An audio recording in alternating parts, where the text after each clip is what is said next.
সন্ত্রাসীদের বিরুদ্ধে দেশ গড়ার প্রত্যয়ে পথে প্রান্তরে ছুটে বেড়াচ্ছেন এনসিপির শীর্ষ নেতারা। 11তম দিনে যশোর ও খুলনায় হয় জুলাই পদযাত্রা। শুক্রবার সন্ধ্যায় বৃষ্টি উপেক্ষা করে খুলনা নগরী শিববাড়ি মোড় থেকে শুরু হয় পদযাত্রা। তেঁতুলতলা ঘুরে আবারও একই স্থানে শেষ হয়। পরে বৃষ্টির মধ্যেই সংক্ষিপ্ত সমাবেশে নেতারা অভিযোগ করেন, 5 আগস্টের পর বিএনপির কাছে ব্যবসায়ীরা ধর্ণা দিলেও তাদের থেতলে মারছে দলটির নেতাকর্মীরা।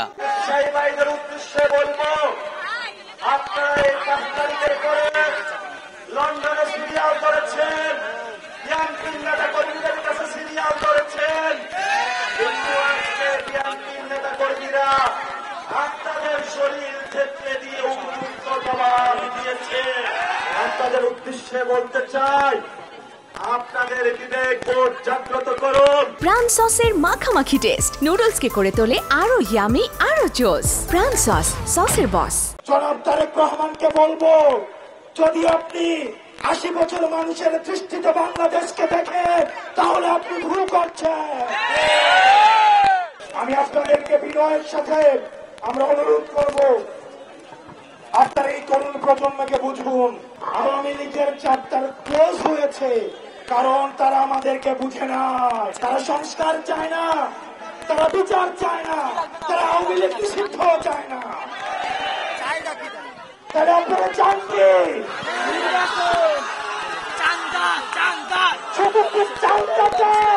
এনসিপির আহ্বায়ক নাহিদ ইসলাম বলেন, নতুন বাংলাদেশে একটি দল ভাবছে তারা চাঁদাবাজি, লুটপাটের স্বাধীনতা পেয়েছে। আমরা বলেছিলাম আমরা নতুন স্বাধীনতা পেয়েছি, আমরা দ্বিতীয় স্বাধীনতা পেয়েছি, আর তারা ভেবেছিল তারা লুটপাটের স্বাধীনতা পেয়েছে, চাঁদাবাজের স্বাধীনতা পেয়েছে। যদি ভেবে থাকেন লুটপাটের স্বাধীনতা পেয়েছেন, খুবই ভুল ভাবছেন। ফ্যাসিস্টদের বিরুদ্ধে জনগণ যেভাবে রাজপথে নেমেছিল, চাঁদাবাজ ও সন্ত্রাসীদের বিরুদ্ধে একইভাবে রাজপথে নামতে হবে। আপনারা প্রস্তুত হন।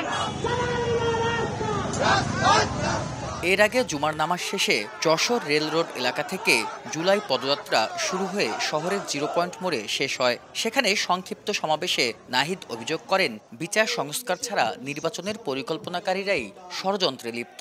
যারা বিচার সংস্কার ছাড়া নির্বাচনের পরিকল্পনা করে, তারাই নির্বাচনকে পিছিয়ে দেওয়ার ষড়যন্ত্রে লিপ্ত। ফলে নির্বাচন ভোটাধিকারের পক্ষে সত্যিকার অর্থে লড়াই করে যাচ্ছে গণঅভ্যুত্থানের নেতৃত্ব, জাতীয় নাগরিক পার্টির নেতৃত্ব। এর আগে জুলাই আন্দোলনে আহত ও শহীদ পরিবারের সঙ্গে মতবিনিময় করে এনসিপি। এ সময় হাসনাত আব্দুল্লাহ বলেন, দেশে ফ্যাসিজমকে ফেরানোর ছক আঁকা হচ্ছে। বিচার এবং সংস্কার ঠেকানোর মধ্য দিয়ে, জুলাই ঘোষণাপত্র ঠেকানোর মধ্য দিয়ে তারা নির্বাচন পিছিয়ে দেওয়ার চেষ্টা করতেছে। আমাদেরকে পরিকল্পিতভাবে নির্বাচন থেকে আলাদা করা হইতেছে, পরিকল্পিতভাবে ট্যাগ দেওয়া হইতেছে না আমরা নির্বাচন বিরোধী। আমরা কিন্তু নির্বাচন বিরোধী না, আমাদের সবগুলাই লাগবে।